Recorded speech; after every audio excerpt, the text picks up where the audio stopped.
What's going on, everybody? It's the Reformation Keegan, and I'm here today with another mini comic analysis. Today, we're discussing The Flash Rogues by Geoff Johns. So, this is the second arc that Geoff Johns did for The Flash, and this is the Wally West version, since Barry Allen had died in Crisis on Infinite Earths already very well before this. So, we have Flash Rogues, and we're going to discuss some of them. Geoff Johns digs deep into their stories, and I really like the conception of these characters. So, to me, The Flash simultaneously has the most underrated Rogues gallery and also has one of the best Rogues galleries ever, because each of these characters is super dynamic. They have a very different story, and in a lot of ways, they all kind of have reasons for being the way that they are. So this is issues 177 to 182, and all these issues were really, really good. Um, for time purposes, I'm not going to go intricate on everything, but I want to go intricate on some things. First of all, the cover by Brian Bolland looks great. This is Jim Lee's art. This is probably my favorite cover, Flash 182 of Captain Cold. And I'm more of a Barry Allen fan for Flash, but I think Wally West is a really, really good Flash because I think he exemplifies a lot of the traits that the Flash would have, and also kind of keeps the seriousness that Barry has. But also, Wally's a bit younger, so sometimes there's this theme of inexperience that can also come into play too, that I think is really cool. So I want to start a little bit by talking about the villains, the rogues, as they're called. Geoff Johns basically is creating stories for these characters in the sense that some of them are origin stories and some of them are more stories of justification. And I think that justifying villains can be a very risky move, but at the same time, I think a lot of villains go through something in their personal life that will kind of create the monster that everybody sees today. And a lot of times, society will take a blind eye to that. So, a lot of times, I think the origin stories of villains is very overlooked because we need to dig deep and we need to find out what has created the dilemma that they are in and why they are acting the way that they are. So obviously we have Fallout. You know, we have Peekaboo, we have Captain Cold, Gorilla Grodd. These are all great Flash villains. The Peekaboo story was really revealing to me. It's Flash 180, and her story is different because she acquires obviously her power, but she's doing it to try to save her father who needs a kidney, and they can't find one, and she tries to donate her own kidney, but then a catastrophe happens, and then he is put on a waiting list, and Peekaboo wants to give this kidney, but she goes to really, really deep lengths to get that kidney. And that is a huge theme of justification where you can admonish the actions, but you can understand and sympathize with the character and the villain and why they're doing what they're doing because they're trying to do something that's morally correct, but they're taking an amoral method of doing what they need to do to get done. So that begs the question that Geoff Johns, I think, is asking us is it right to violate something that's immoral to have an end destination that is moral? And I think that's what the Peekaboo story really is. And I thought that the moral dilemmas that each of these rogues were put through was really, really strong. Even Captain Boomerang as well, like in the Joker one, I think that was a really good one, and Pied Piper as well. So even Mirror Master and Captain Cold, in their story too, where you can see the original formation of the rogues coming together.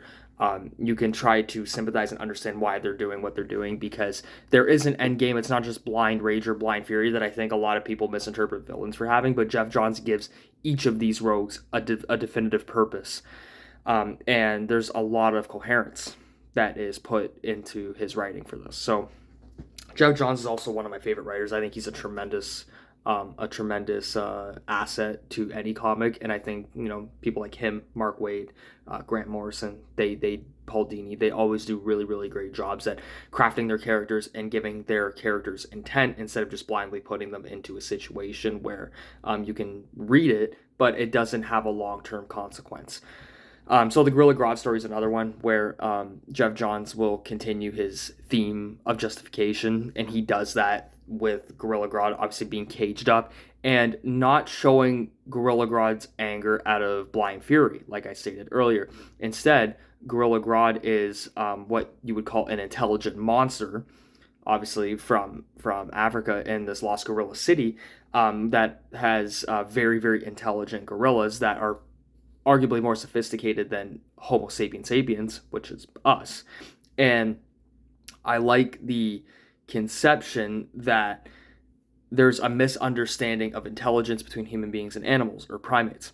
And we can see that through Grodd, because Grodd's anger is very justified, even though Grodd causes a lot of physical catastrophe and a lot of destruction.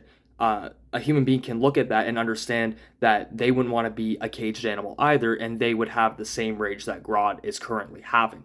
So that's another theme of realism that Geoff Johns puts into these arcs. And that's also very prominent in the story of Captain Cold. So Leonard Snart, we get pretty much a huge origin story in issue 182 of Captain Cold, how Captain Cold came to be. And I think that the theme of tragedy also goes with the themes of justification and the themes of realism. And we can see that through his origin story. And the way that we see that is due to the fact that Captain Cold's story starts from tragedy. It starts from abuse. It's physical abuse that turns into emotional and psychological abuse. So in emotional and psychological abuse, they go together, but they're still two different terms. It's just they're interrelated. And that's what Leonard Snart goes through as a kid, because he's physically abused by his dad. And then we also see his sister. She tries to help alleviate the issues, but then she ends up getting abused in return. So they both go on this quest for redemption, but also that redemption, as they get older, turns into vengeance and retribution. And you have Captain Cold ask himself, am I a murderer or am I not? And I fully believe that Captain Cold's issues come from post-traumatic stress disorder, and they also come through trauma, which goes through and relates to post-traumatic stress disorder, except his trauma is physically shown through affecting other characters, such as Wally West or even Barry Allen or any other persona. So that's what happens there. And then you have this theme of tragedy where he wants to see his dad get what's his, but then also when his sister dies and she's killed, he doesn't really have emotion at the beginning. He says that he doesn't cry, and he stopped crying because his father instilled that in him through abuse. But what happens is that he doesn't cry, or he doesn't really react when he finds out his sister's died. But at the same time, because she's murdered, and that's a key thing here, is how she died, that causes Leonard, aka Captain Cold, to go after the killer. So if we go back to 182, we can see some of this too, where he goes after Candyman to go find the culprit for the murder of his sister, and he ends up finding the individual who does kill his sister. So we get and then we get the physical conflict here on this page, and the art looks fantastic. And then eventually it becomes a theme of vengeance and simultaneous redemption, which I know that sounds like a paradox, but it really is. And it's not even an oxymoron, because when you see that he ends up getting revenge on Chilblain, who's the one that apparently took out his sister, you can see that there's a sense of relief. And the conclusion is very, very revealing for Captain Cold, because kind of like Mr. Freeze, he is a sympathetic villain. And it's not just because they both love cold temperatures or they're both immersed in them. It's because both of them are sympathetic villains, in the sense that something or many things have happened that have been really, really wrong to them, and they're looking for a way to get even. Even though Captain Cold now kind of thrives on that chaos due to PTSD, he uses it as a way, almost as a form of therapy, which is very unhealthy. However, we can see that there is still that sense of sympathy that we want to have for Captain Cold, because the conclusion says, God, as much as I loathe it, as much as I hate it, my heart's not always cold. And we see that because he avenges the death of his sister, and we see he's looking outside with his head down in the window, which is a very, very poignant image that is drawn out in this. and that shows that there's themes of regret, there is themes of nostalgia, and there's also themes of sadness, all at the same, melancholy, all at the same time. So that makes Captain Cold a sympathetic villain, because us as readers, some of us can attest to things like abuse when we're younger, and we can look at it and we can say, oh, you know what, I've been through something similar, or this individual has been through something similar. And sometimes we just want to let out all of that anger and take it out on something, but we know that it's going to hurt other people and affect other people. But we can understand, due to the severity of the abuse, why somebody else would do it, even though it doesn't make it correct, which is hence the reason why Captain Cold is a very sympathetic villain. Even though we don't agree with everything that he does, we don't agree with the physicality and the barbarity that he brings when, engaging in physical combat, we can understand and sympathize, even empathize, why Captain Cold has become who he is. And him being Captain Cold is very synonymous, because he even says he calls himself Captain as an ego trip, because there's a little bit of an inferiority complex present.